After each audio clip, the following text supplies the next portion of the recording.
Ira Losco, I am walking on water. Oh my God. Now, we filmed a reaction video, preview video to your performance, and we were hyping you because we loved you. It was sincere.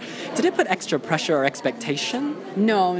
I always think like this. I never put extra pressure on myself, especially like when I decided to take part again for Malta. You know, everyone was going like, okay, so you came second, so now, you know, what's next? It just doesn't work like that. It doesn't work like I place second, so now I come first. It's just like, you know, things don't work like that.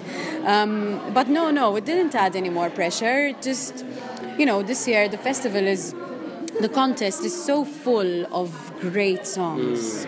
And it's full of musicians who are like bringing to the table so many different genres and such a fresh sound, and it's just great to be here.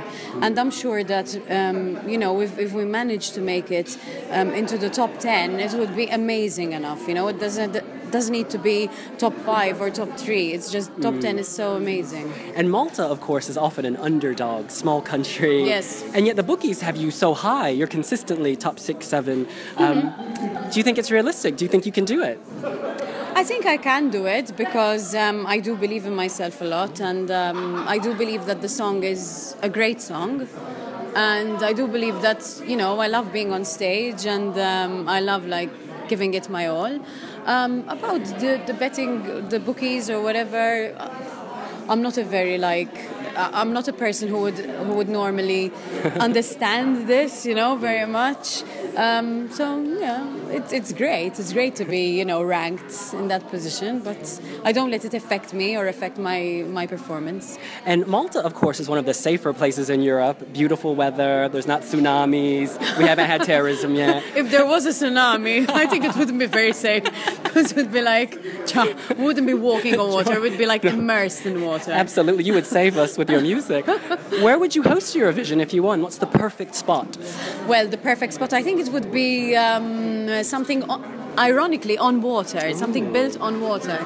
But yes, there is definitely a venue to host the Eurovision Song Contest, and we do have amazing weather there. So I mean, you know, come on, who wouldn't want to be in Malta in May? Oh gosh, the sun is shining 365 days a year. You know, guys, come on. Will you Malta. wear the same bikini from I Should Have Known Better? Shouldn't have to bother. Oh, shouldn't have to bother.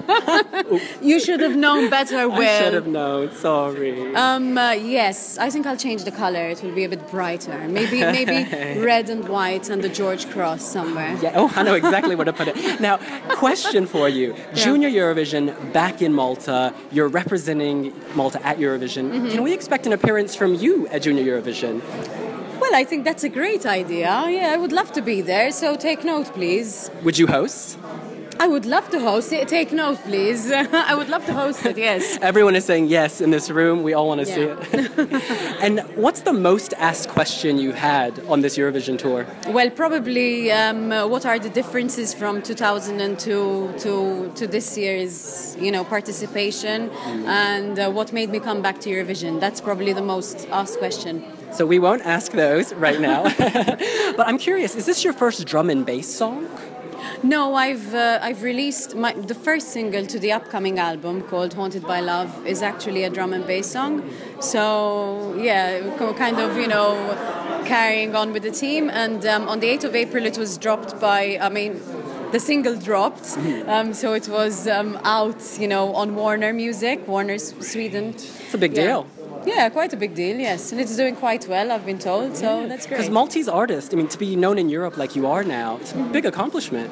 Of course, because the island is so small, you know, but we have a lot to offer. We have a lot of sun and a lot of good food and a lot of great people, just like me. Yes, #1 export, Ira Losco. Ira, there's a whole queue of people who want to talk to you, so I'm going to let you go. Thank you. Thank you.